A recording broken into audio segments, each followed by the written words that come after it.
Good morning, Planeswalkers. How y'all doing today? It's late at night, 2 o'clock in the morning, but I needed to make this video because the last one I put out was about 23 minutes long, explaining a few things about the upcoming pre-release.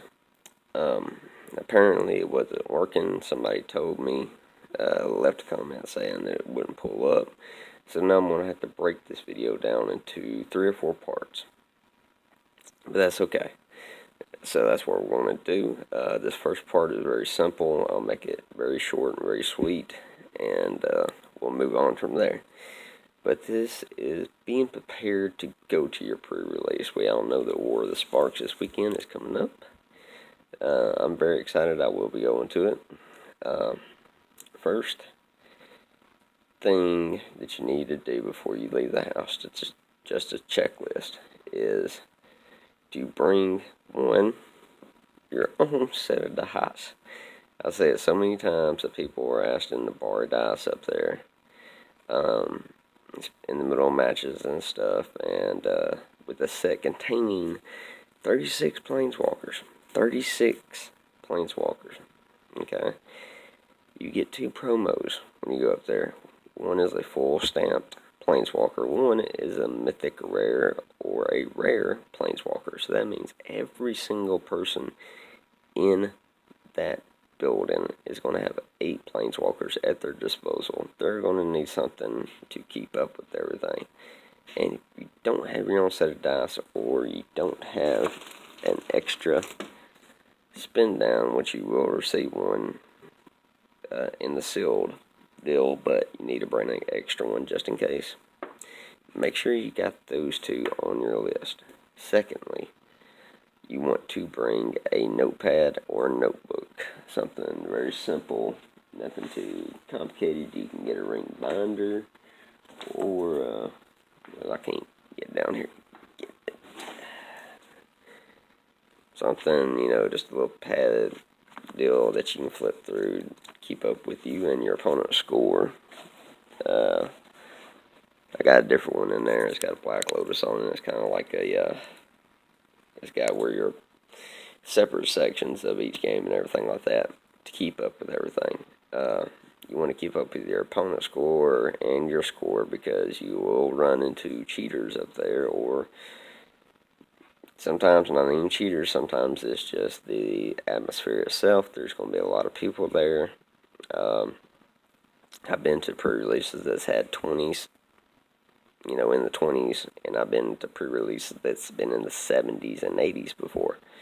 So they can be a lot of people crammed into a room. So be prepared for that, and keep an eye on everything that's going on in the game. I know this is a new set. It takes a little bit to get used to the mechanics. You'll have a mass and peripherate, and you'll both need dice for that as well. Keep up with counters and non-such, and everything like that. So also carry you an extra box with you, just so the one that comes with the sealed is not very strong. So it could fall apart very easily. Bring you a binder to put your more expensive cards in once you do get there. Remember to bring your own drinks, your own snacks, something to do in between matches, because in my opinion this set is going to be a long, grindy type of tournament, to where games are going to go to time quite a bit. So bring an iPod, bring a Game Boy, bring magazines, books, just something to keep you busy in between matches so you don't lose your head. Caffeine.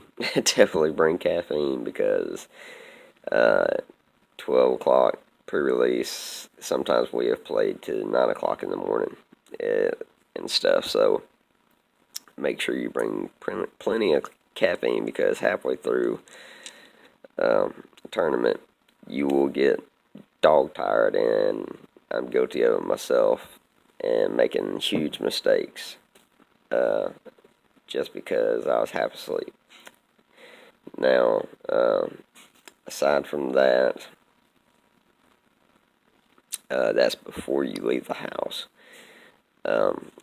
Once you get up there, and I'll go into this in my next video, but once you get up there, one, don't be nervous, because the playing field is leveled out and it's more even.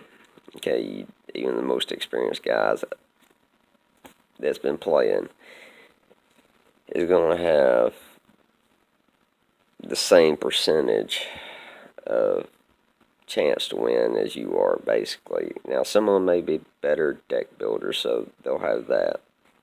But, oh, and one more other thing before you leave the house, and I promise you this will save time. Take your sleeves, take the same color sleeves, and put 10 of all 5 colors, and go ahead and sleeve them up. Okay, 10 blue, 10 white, 10 green, 10 red, you know, just 10 black, 10, just go ahead and sleeve you up 10 of every color. That way, when you get up there and you crack open your sealed box, you already have your mana, set up. All you gotta do is say, hey, I need 9 plains, 8 greens, or something like that. It's already done. You don't have to worry about it. You got more time to put into your deck itself, and the process of going through and making your deck work and synergizing your deck, rather than trying to scramble like a bunch of angry hippos that it looks like half the time, trying to get to the mana up there to get what mana you need. It is crazy. I'm serious. You got 50 people trying to run to the run to where they got the mana at and trying to get you on mana. It's a madhouse. So go ahead and do that before you leave your house. Sleeve up your mana. It will save you time. It will save you trouble. Trust me. And once I'm in my next vid, I'm gonna break it down in parts. This is part 1. We're gonna go into, after you get there and crack open your box, what to look for, what not to look for, the synergies that you might be wanting and stuff like that. So until then, guys, may you draw well, and BattleCat will see you in the next vid. Don't forget to hit that sub button, hit that notification bell, and drop a comment down below. And thank you to the person who let me know that my video did not work, because I did not check it out. I did not watch it after I made it. So thank you very much, and hopefully you can tune back in and see all the 3 parts or 4 parts I break this down into. Okay then, peace out, guys. May you draw well. Now I'm out.